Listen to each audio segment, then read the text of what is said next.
तीसरी, चौथी, छठी, सातवीं के लिए वार्षिक परिणाम अभिलेख कैसे भरें? तो आइए इस वीडियो के माध्यम से समझते हैं।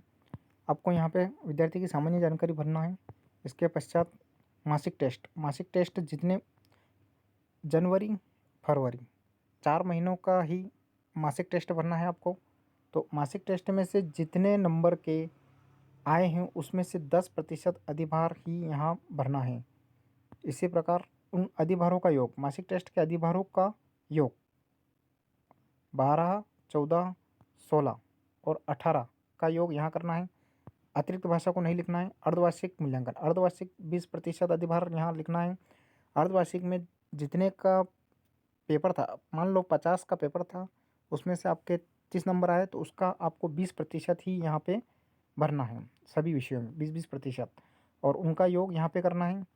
और इसी प्रकार वार्षिक मूल्यांकन, वार्षिक आपका 60% का था, 60 नंबर का पेपर था, तो 60 में से आपको जितने अंक आए वही भरना है। यहाँ पे अधिभार प्रतिशत नहीं लेना है। और इन तीनों का योग यहाँ पे करना है। 31, 32, 33 और 34 को चारों का योग इस कॉलम में करना है, 35 वाले कॉलम में करना है। इसी प्रकार वार्षिक प्रोजेक्ट कार्य जितने 40 नंबर का प्रोजेक्ट था उसमें से आपके जितने नंबर आए हैं उसका 10% ही आपको यहाँ पे अंकित करना है। प्रथम भाषा हिंदी में मान लो 40 में से 20 आए तो उसका 10% यहाँ पे लेना है। द्वितीय भाषा अंग्रेजी और गणित, पर्यावरण और इन सब का योग, वार्षिक प्रोजेक्ट के अधिभारों का योग यहाँ 45 वाले में कॉलम में करना है। और अतिरिक्त भाषा आपको यहाँ नहीं लेना है। 47 वाले कॉलम में आपको महायोग 19, 29, 35, 45 जो कॉलम है, यानी कि आपके मासिक टेस्ट 19 टोटल का योग, 29 में अर्धवार्षिक का और 35 में आपके वार्षिक का और 45 में आपके प्रोजेक्ट कार्य का, इन सब का योग 47 वाले कॉलम में करना है। और बाद में आप इन सब का समेकित ग्रेड, इनकी ग्रेड निकालनी है। और इस वार्षिक परिणाम ये पूर्व माध्यमिक के लिए हैं, यह भी इसी प्रकार रहेगा।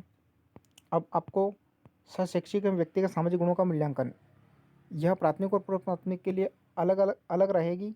अब इस बार एक नहीं रहेगी। जो ग्रीन शीट आती थी उसमें सारा डाटा पहले एक था, अब ये डाटा अलग अलग हो जाएगा। अब यहाँ पे भी अनुक्रमांक, स्कॉलर, विद्यार्थी का पूरा नाम भरना है और शैक्षिक क्षेत्रों का मूल्यांकन। इसमें आपको शैक्षिक क्षेत्रों का मूल्यांकन यानी कि इसमें आपको 20 अंक में से यहाँ देने हैं, 20 में से जितना है वो यहाँ पे देने हैं। और उसी प्रकार व्यक्तिगत सामाजिक गुणों का मूल्यांकन, इसमें भी 20 में से आपको यहाँ देने हैं, यानी कि यह शैक्षिक क्षेत्रों का मूल्यांकन में आपको 100 रहेंगे टोटल और व्यक्तिगत सामाजिक मूल्यांकन रहेगा आपका 200। और इसी प्रकार विद्यार्थी की उपस्थिति, कुल शिक्षण दिवस और उपस्थिति आपको अंकित करना है। मान लीजिए मासिक टेस्ट आपके 4 माह को 40 10-10 नंबर का टेस्ट रहेगा, उसमें से आपको किस प्रकार देना है, तो उसका अधिभार 10% ही देना है। तो कैसे देना है, तो यह तीसरी, चौथी और छठी, सातवीं में ही देना है। तो मासिक टेस्ट के अंक, मान ले किसी छात्र को मासिक टेस्ट में 28 अंक प्राप्त हुए, तब 10% अधिभार इस तरह होगा। तो इसको 28 गुणित 10/40, ये 40 टोटल अंक ही, जो आपके 40 टोटल अंक चारों महीनों के हैं। इस प्रकार आपके 7 अंक आएंगे। तो आपको यहाँ पे 7 अंक ही योग, टोटल योग में लेना है।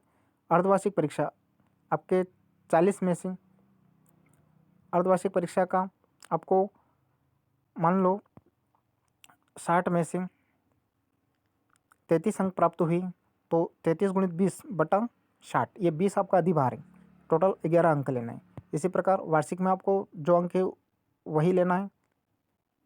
मान ले किसी छात्र को वार्षिक परीक्षा में 40 अंक प्राप्त हुए, तब सीधे 40 अंक ही प्रविष्ट करना है।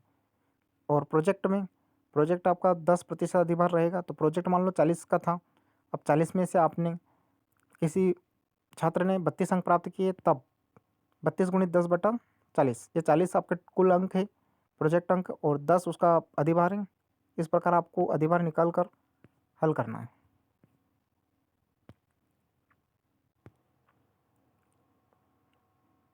राज्य शिक्षा केंद्र के अनुसार परिणाम इस प्रकार तैयार किया जा सकता है।